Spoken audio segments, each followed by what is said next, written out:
నువ్వు ఏ పరిస్థితుల్లో ఉన్నా, ఏ దుర్గంధంలో ఉన్నా, ఏ స్థితిగతుల్లో, ఏ మురికిలో ఉన్నా, ఆయన తాకితే, ఆయన తాకుదల, దేవుని ప్రభావము నిన్ను బాగు చేసేస్తాయి.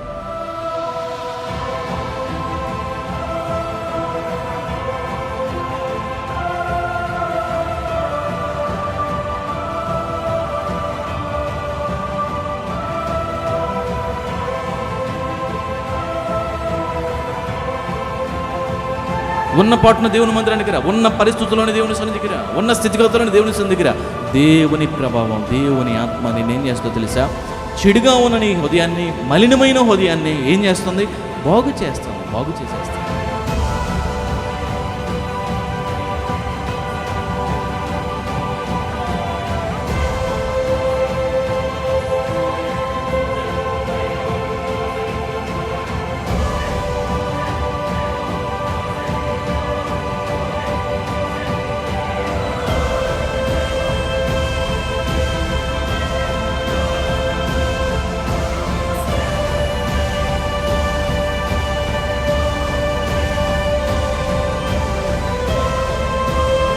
ఏదైనా నువ్వు వినుట ద్వారా నిరాశపడిపోని అవసరం లేదు, కానీ నిరీక్షణతో ప్రార్థించే ప్రభు సన్నిధిలో ప్రార్థన అన్నిటికీ పరిష్కారాన్ని చూపిస్తుంది. ఏదో నువ్వు గందరగోళం అయిపోయి తొందరపడిపోయి చేయని అవసరం లేదు.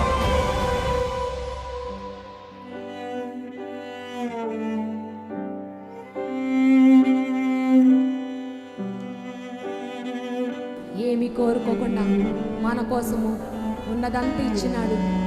ఎంత గొప్ప దేవాతి దేవుడైనా, ప్రేమ గల దేవుని మనం కలిగి ఉన్నాం, జాలి గల దేవుని కలిగి ఉన్నాం.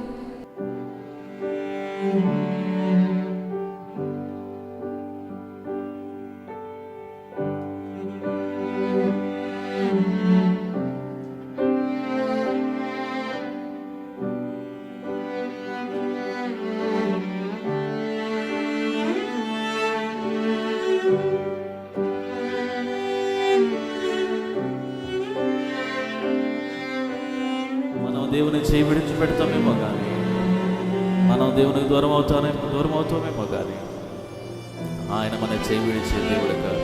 సోదరుడా, సోదరి, ప్రభుని చేయి పట్టుకునేనాడు.